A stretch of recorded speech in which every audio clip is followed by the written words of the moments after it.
আমরা ধান ক্ষেতের মাঝখান দিয়ে হেঁটে যাচ্ছি। কোনো জায়গায় সবুজ ধান,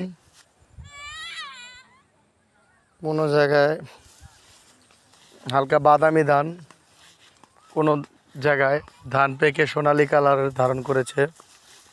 এই যে ধানের ভিডিওগুলো দেখেন, সুন্দর অসাধারণ। এটা পেকে পুরো সোনালী কালারে ধারণ করেছে। কিছু কিছু আছে সবুজ, কিছু আছে আদা পাকা। তবে এখন ধান বেশি পেকে গেছে।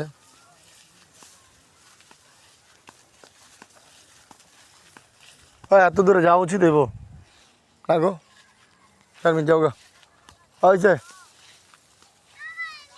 ব্যাক কর। কোনো কি আছে না আছে বুঝি না, ওই কইছে আর দুধ দিব হইলো। অনেক দূর হয়ে যায়, দেখা যায় অনেক কাছে না রে।